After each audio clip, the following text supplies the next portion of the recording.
네, 오늘은 막달라 마리아에 대해서 말씀을 드리겠습니다. 부제는 예수님 곁을 항상 지킨 여인. 막달라 마리아가 예수님 곁을 항상 지켰잖아요. 그래서 이제 그게 부제가 되었고요. 성경은 마가복음 16장 9절에서 11절입니다. 마가복음 16장 9절에서 11절. 제가 봉독하겠습니다.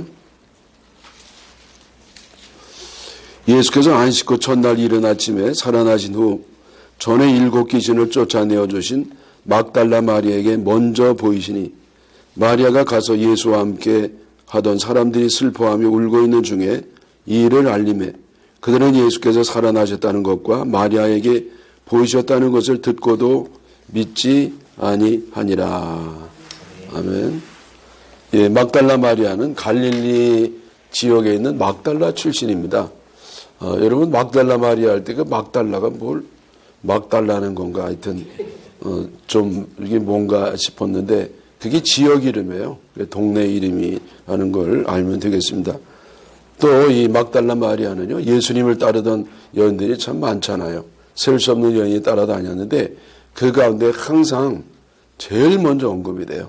아주 여인이 나왔다면은 막달라 마리아가 제일 먼저 나올 정도로 그렇게 그 예수님을 따라다니는 여인의 대표라고 볼 수가 있겠습니다. 여러분 우리가 뭐 잘 아는 것처럼 막달라 마리아는 7 귀신이 들렸던 참으로 불쌍한 여인이었는데 이제 예수님을 만나고 참 회개하고 예수님 곁을 끝까지 지킨 성녀가 되었습니다. 이 막달라 마리아에 대해서는 뭐 여러 가지 그 각색된 이야기가 많지 않겠어요?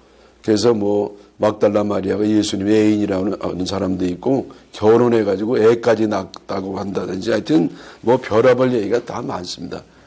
이거 얘기하려도 뭐 몇 달이 걸리는데 뭐 그거 다 뭐 우리가 말도 안 되는 시시한 얘기니까 아예 제가 거기에 대해서 일체 뭐 설명하지 않겠습니다. 다만 저는 이 성경에 나오는 얘기만 가지고 막달라 마리아에 대해서 좀 말씀을 드리도록 하겠습니다. 막달라 마리아에 대해서 처음 나오는 성경 이야기는 누가복음 7장에 나옵니다. 7장에 무슨 얘기가 있냐면요. 예수님이 그 바리새인 집에 초대를 받아갔습니다. 초대를 받아갔을 때에 어떤 여인이요. 그 죄 지은 여인이라고 기록되어 있어요. 성경엔. 그 죄 지은 여인이 예수님 뒤에 몰래 와가지고 예수님 발에 이제 향유를 붓는 겁니다. 물론 뭐 이렇게 그 향유만 턱 분 게 아니고요. 눈물로 이제 눈물이 자꾸 나고 그 눈물로 이제 발을 씻어드리고 머리로 이제 그걸 수건처럼 닦아드리고 그리고 그 입에 이제 입을 맞추고 그 다음에 향유를 이제 부었던 그런 여인으로서 나옵니다. 근데 여기에 막달라 마리아의 이름은 안 나와요. 그냥 한 죄 지은 여인이라고 나오는데 이 전통적으로 이 여인이 바로 막달라 마리아라고 그렇게 합니다. 이때 그 시몬이 예수님 초대했던 사람이 그 시몬이라고 하는 바리새인인데 아주 못마땅하게 여겼습니다. 그러면서 아니 예수님이 어떻게 저런 천한 여인인 걸 아실 텐데 왜 이렇게 내치지도 아니하시고 또 저렇게 향유를 부는 거 말리지도 않으시냐 그렇게 좀 불평을 했습니다. 그때 예수님께서는요 뭐 몇 가지 말씀하시는데 그 취지는 뭐냐면은 은혜를 많이 받은 사람은 그만큼 더 나를 사랑하고 은혜를 적게 받은 사람은 적게 사랑한다.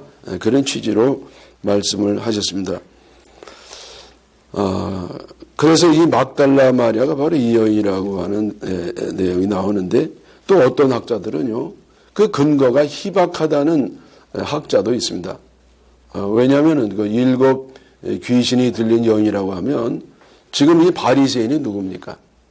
이 바리새인을 그래도 예수님과 제자들을 이렇게 다 초대해서 식사 접대를 할 정도로 그렇게 재력도 있고 또 아주 명망이 있던 아주 존경받는 그런 바리새인인데 이런 사람 정도가 되면 감히 얼씬도 할 수 없다는 거예요. 그런 아주 추악한 여인은 감히 얼씬도 할 수 없다는 겁니다. 그래서 이 여인은 어떤 여인이냐면은 간통을 행한 과부다. 그렇게 이제 주장하는 학자도 있습니다. 근데 제가 생각할 때는요, 그래도 그것보다는 이게 막달라 마리아가 아니겠는가.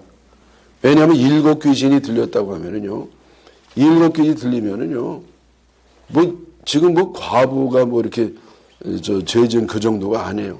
온갖 마귀가 다 마귀는 달려들어가지고 이 여인을 엉망으로 만든 그런 여인이 아니겠는가 그런 생각이 듭니다. 예를 들면 음란마귀라든지 또 술마귀라든지 또 욕마귀라든지 도둑질마귀라든지 거짓말 마귀라든지 폭행을 행하는 마귀라든지 아니면 완전히 또 싸움질하는 마귀라든지 그래서 이거 완전히 그 귀신들이 잔뜩이 여인에게 달려들어가지고 그 인생을 완전히 망가뜨린 불쌍한 여인이 아니겠는가. 그래서 그러면 이 여인이 좀 막달라 마리아겠다 생각하고요. 그 막달라 마리아하고 공식적으로 이렇게 탁 선언한 사람이 누구냐면은 그레고리 1세였어요. 여러분 그 교황 가운데 가장 존경받는 사람이 이제 그레고리 1세인데 571년에 그렇게 하면서 그 이후로 이 여인이 바로 막달라 마리아라 그렇게 얘기를 하고 있습니다. 그래서 이 여인은요, 이 막달라 마리아는 몸과 마음이 완전히 만신창이가 된 중병의 불치의 중병에 걸렸던 창녀였던 것으로 보입니다. 하여튼 그레고리가 창녀라고 이렇게 구체적으로 얘기를 했었거든요. 그리고 이어지는 누가복음 8장 1, 2절에 보면은요, 예수님 전파하실 때에 따라다니는 사람들에 대한 얘기가 나옵니다. 그 따라다니는 사람이 누구였겠어요? 대표적인 게 12제자잖아요. 근데 12제자뿐만 아니라 또 많은 여인들이 따라다녔다 그랬어요. 근데 이 여인들이 한 역할이 뭐냐? 섬기는 역할이었죠. 예수님과 제자들을 섬겼는데, 그때 여기 8장 3절에 보면은요, 그 예수님과 제자를 섬기던 여인 명단이 나오는데, 첫째가 막달라 마리아로 나오고, 그 다음에 두 번째는 헤롯의 청지기 구사의 아내 요한나가 나옵니다. 그리고 또 그 외 여자들이 나오거든요. 여러분, 헤롯의 청지기는 뭐예요? 헤롯의 재정을 맡고 또 집사 역할을 했던, 그러니까 아주 최고위 측근의 벼슬을 했던 그런 사람의 부인이 요한나예요. 그러니까 이 사람이 아주 신분도 좋고, 그리고 재산도 있었던 그런 여인으로 보입니다. 근데 이 막달라 마리아는 창녀 출신이라고 그러면 무슨 돈이 얼마나 있겠어요. 근데 거기 성경이 볼 것 같으면 이 여인들이요, 자기가 가진 소유를 가지고 예수님과 제자들을 섬겼다. 그런 말이 나옵니다. 그래서 요한나가 아주 크게 섬겼을 것 같고, 이 막달라 마리아도 우리가 생각할 때는 아주 그냥 밑바닥 인생이 아니었겠나, 재정적으로. 그러나 아마 이렇게 향유 옥합을 가질 정도면요, 뭔가 이 양반이 그런 삶의 엉망인 가운데서도 아주 이렇게 절약을 해서 돈이 조금 있었던 것으로 보입니다. 자기 소유로 예수님을 섬겼다고 하니까. 예. 그래서 이 면은 우리가 조금 새로운 내용이라고 볼 수 있고요. 그 다음에 이 막달라 마리아가 이제 유명했던 이야기 가운데 하나는 뭐냐면은 예수님 발의 향유를 부은 이야기로 유명한데, 제가 이미 말씀드렸잖아요. 누가복음 7장에 좀 대표적으로 나오고, 그 다음에 두 번째 이야기는 어디 나오냐면 요한복음 12장 1절에서 8절이 나옵니다. 근데 이때는 언제냐면은 6월절 6일 전이에요. 예수님이 십자가에 달려 돌아가시기 전에 한 일주일 전쯤에 되어진 일인데, 이때 어떤 일이 있었냐면은 예수님이 나사로 집에 갑니다. 여러분, 나사로는 잘 아시잖아요. 나사로는 예수님이 이 죽은 나사로를요, 너무 사랑하셔가지고 눈물을 다 흘리시고, 그를 이제 죽은 지 사흘이 됐는데 고쳐주셨잖아요. 죽은 사람 살린 겁니다. 그래서 그 집에 갔을 때에 또 여인 하나가 예수님 발에 향유를 붓는데 이게 누구냐? 마리아입니다. 마리아. 그래서 이 마리아는 나사로 그리고 언니가 마르다잖아요. 그래서 이 나사로와 또 마리아의 마르다의 동생이었던 마리아다. 그 다음에 세 번째 또 향유 부은 얘기는요. 마태복음 26장에 나와요. 6절에 13절까지 나오고 또 마가복음 14장에 나옵니다. 마가복음 14장 3절에서 9절까지 나오는데 이거는요. 날짜가 달라요. 그러니까 이 전에 마리아가 이 나사로 여동생 마리아가 향유를 부은 얘기는 6월절 6일 전이고 그리고 이거는 6월절 이틀 전이에요. 이때는 언제가 어디로 갔을 때냐면은 똑같이 베다니예요. 저 나사로 같은 동네인데 베다니 나병 환자 시몬의 집으로 갔어요. 그래서 나병 환자였던 시몬이 이렇게 나병에서 이제 고침을 받은 것으로 추측이 되어지는데 거기서 식사를 하실 때요. 어떤 여자가 또 나타나가지고 값진 향유를 이번에는 예수님 어디에 붓느냐? 머리에 부으셨어요. 그리고 예수님이 식사하시는데 머리에다 확 벗단 말이에요.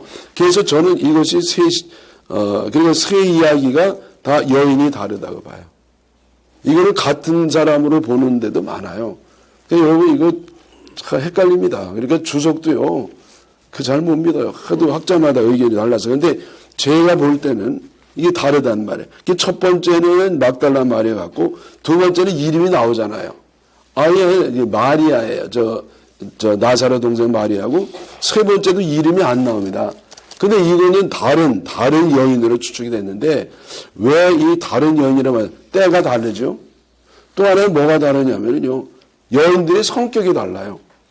첫 번째 예수님 발에 향유를 본 여인은 예수님 뒤로 예수님 몰래 수줍어 가지고 살짝 와가지고요. 그냥 이걸 살짝 하려고 그랬어요. 살짝이 되나요? 근데 어쨌든 수줍었던 여인이고 소심한 여인이라고 보아집니다. 뭐 죄가 있어서 더 그렇겠지만은 그다음에 이 두 번째 나사로 동생 마리아는요 여인이 좀 지혜로운 여인입니다. 왜냐하면 예수님 오셨을 때 언니는 뭐 부엌해가지고 떨그락하고 예수님 잡수실 거 준비했잖아요. 근데 마리아는 뭐 했어요? 예수님 발 밑에서 말씀을 듣고 있었다고요. 근데 마르다가 막 불평하지 않습니까? 주님, 저 마리아 나 좀 도우라고 해달라고. 나 혼자 바빠 죽겠다고. 그랬더니 예수님이 야, 뭐라고 하지 마. 쟤는 참 좋은 걸 택했도다. 그래서 마리아는 예수님을 위해서 자기 나름대로 이렇게 한 게 아니라 주님이 원하는 방식으로 주님의 뜻을 따랐던 지혜로운 여인입니다. 그리고 세 번째 이 예수님 머리에 식사 중에 분 여인은요 아주 우악스러운 여인이다. 이거 보세요. 아니 식사하시는데 무슨 머리에다 보면 어떻게 된다는 거야. 식사가 중단이 되잖아요. 그러니까 이 여인은 별 생각이 없는 아마 생각이 없는 그런 우악스러운 여인이다. 그래서 이 세 여인이 다 다른 여인이 아니었나 싶습니다. 어쨌든 여러분 오늘 이따가 이제 찬송을 부를 터인데 거기도 값비싼 향유를 주께 드린 그 찬송이 나와요.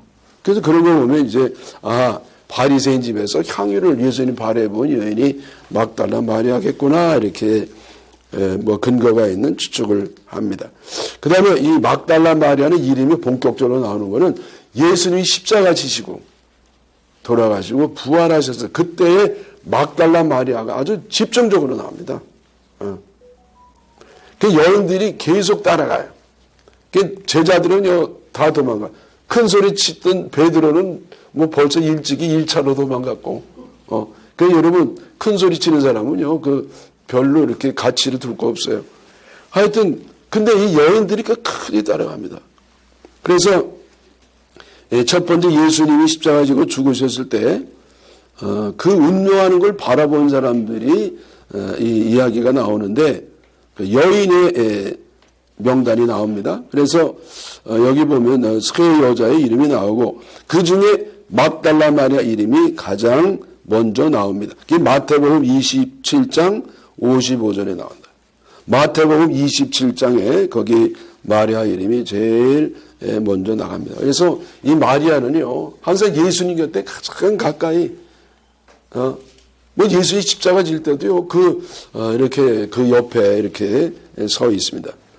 또 이제 마리아 이름이 언제 또 나오냐면은요, 예수님이 낮에 십자가에 달려 돌아가시고요, 7시간 이상 매달려 죽으신 다음에 그걸 그냥 매달아 놓는 겁니다. 그래서 그 요셉이라는 사람이 공회원이잖아요. 존경받는 공회원인데 요즘으로 얘기하면 국회의원쯤 되는 사람입니다. 이 양반이요, 백부장에다 갔어요. 그 예수님 시신 내게 달라고. 그래서 예수님 시신을 받아가지고 자기가 죽으면 늘 자기 가정에 무덤에 예수님을 그 안에 집어넣습니다. 우리나라처럼 이렇게 땅에 흙으로 된 게 아니고 돌무덤이에요.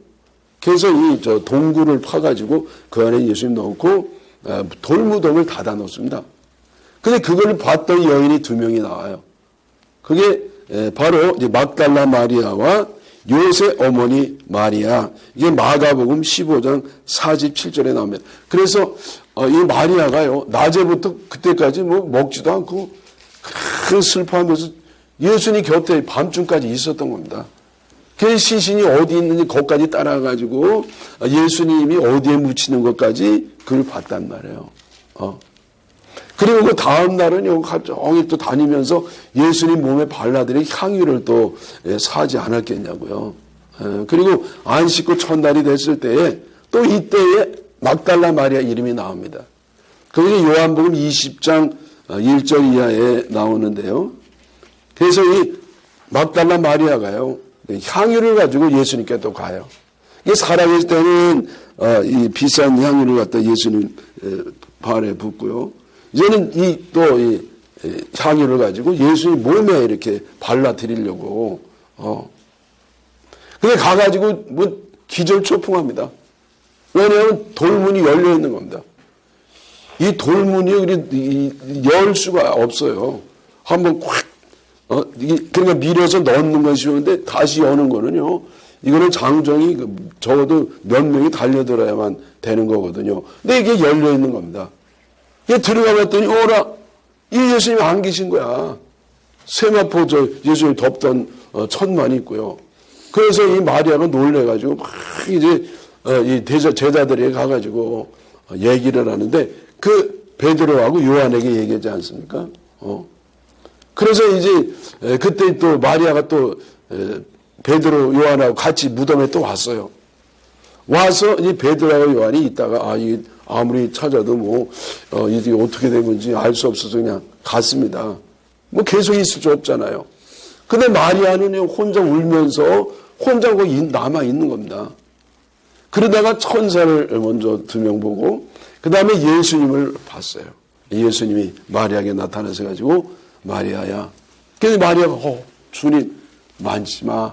나는 이제 하나님께 간다. 그리고 이제 그것이 이제 마리아에 대한 이야기가 그것으로 이제 예수님 그 부활과 연관해서는 그것 정도로 나오잖아요. 그래서 이 마리아는 제가 제목에도 말씀드린 것처럼 예수님 곁을 끝까지 떠나지 않고 지킨 여인이에요.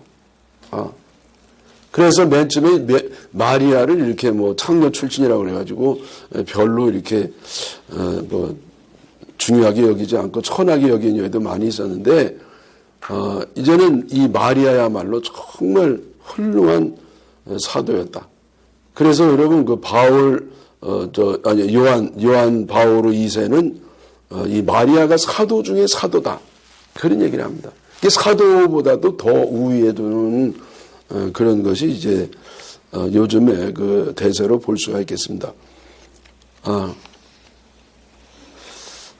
여러분 이게 이 당시에 이게 가능한 얘기입니까? 청년 출신이 어떻게 예수님 곁에서 이렇게 있을 수 있겠습니까? 이건 예수님이니까 이게 그런 여인을 허락하셔서 그렇게 됐고 또 사람을 차별하지 아니하는 과거가 어땠든 간에 진정으로 회개하고 예수님 믿으면 주님은요 누구든지 이렇게 사랑하시는 그런 주님의 사랑의 방식이 나옵니다. 자, 여기 막달라 마리아를 통해서 얻는 교훈이 전 한 가지가 있다고 보는데 그거는 누가복음 7장에 나온 이야기 그거와 같은 겁니다. 무슨 말이냐면은 은혜를 많이 받을수록 그만큼 주님을 더 사랑하게 된다. 근데 이거를요, 전 말을 좀 바꾸면은요, 은혜를 많이 받을수록보다도 은혜를 많이 받은 것을 깨달을수록, 왜냐하면 우리는 은혜를 많이 받아도 못 깨달아요. 못 깨달은 사람이 더 많습니다. 그래서 은혜 받음을 깨달은 만큼 주님을 더 그만큼 사랑한다는 것이죠. 그래서 그게 바로 신앙의 핵심이에요. 신앙이 뭐냐? 자, 믿음이 뭐냐? 그 믿음이 뭐라고 할 때에 받은 은혜에 대해서 만분의 일이라도 갚는 그것이 신앙의 마음입니다. 어떤 사람은 이 복 받으려고 신앙생활 하는 사람이 많아요. 예수 믿으면 복을 받는다는 것이죠. 자기의 괴로운 문제도 해결해 주시고 또 주님 믿으면 장사도 잘 되고 건강도 해지고 문제도 해결해 주시고 내 소원도 들어주시고 하여튼 인도해 주시고 역사해 주시고 그래서 예수님을 믿음으로 해서 받는 유익함 때문에 주님을 섬기는 그런 사람이 많습니다. 제가 나무라는 거 아니에요. 그건 자연스러운 겁니다. 그건 예수님 때문에 손해보면 뭘 따르겠어요. 예수님 때문에 유익이 있으니까 사람은 경제적인 존재니까 그건 뭐라고 할 수 없죠. 그러나 이제 점점점 신앙이 깊어질수록 성숙해질수록 이제는 주님으로부터 얻는 것보다는 내 받은 바에 대해서 조금이라도 갚으려고 하는 마음이 더 많아집니다. 그래서 그것이 이제 믿음이 더 깊어지는 것으로 보입니다. 그래서 어떤 분들은 이렇게 열심히 신앙생활 하다가 뭔가 기대감을 갖고 계산적으로 근데 병이 낫지도 않는 거예요. 사업이 더 잘 되지도 않아요. 오히려 더 똑같다 더 나빠졌어. 그럼 믿어야 별 수 없네. 그리고 떠나기도 하거든요. 근데 사실 여러분 그러나 우리는 받은 게 없는 게 아니라 신앙생활을 시작하면서 그때부터 은혜를 받아가는 게 아니라 사실은 주님이 우리를 위해서 많은 은혜를 먼저 주신 겁니다. 그러니까 우리가 이미 받은 복이 뭡니까? 그렇죠. 우리가 이미 받은 복이 구원받은 겁니다. 우리는 원래 죄 때문에 지옥 갈 사람들이거든요. 형벌을 받을 사람이에요.